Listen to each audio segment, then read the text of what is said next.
So generally, in Islam, a woman inherits half the share of that of the male. But there are certain cases wherein a woman inherits exactly the same share as the male. If there are children, the mother and father get 1/6. Whereas if there are brothers and sisters that are left behind, the brothers and sisters get 1/6. So generally, based upon this, in Islam, many a time, the female inherits exactly the same share as the male. And there are certain cases wherein a female inherits double the share of the male.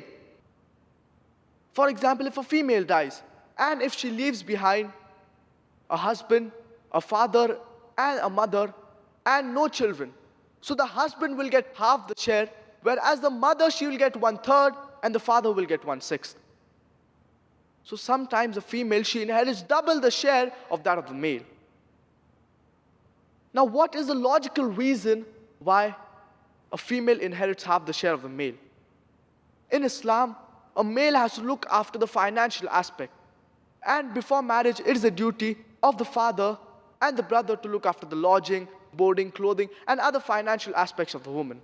And after marriage, it is the duty of the husband and the son to look after the lodging, boarding, clothing, and other financial aspects of a woman.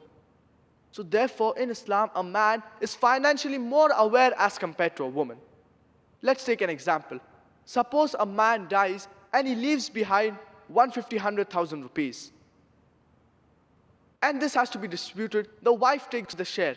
And the person leaves behind a son and a daughter.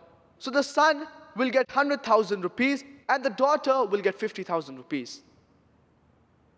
Now the son, he will get 100,000 rupees. So 80 to 90% of this, he will have to spend it on the family. He will have to look after the financial aspects. 80 to 90% of this, he will have to spend it on the family.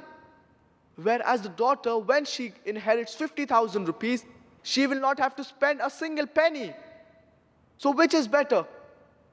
Having 50,000 rupees and not spending a single penny, or having 100,000 rupees and spending 80 to 90% of this on the family? But naturally, the second option.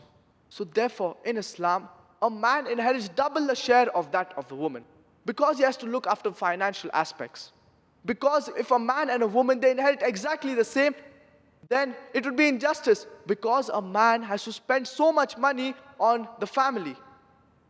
Then I would have to give a talk on men's rights in Islam. The people would say that this is injustice, we inherit exactly the same, and we have to spend so much on the family. That's the reason in Islam, a female inherits half of that of the male.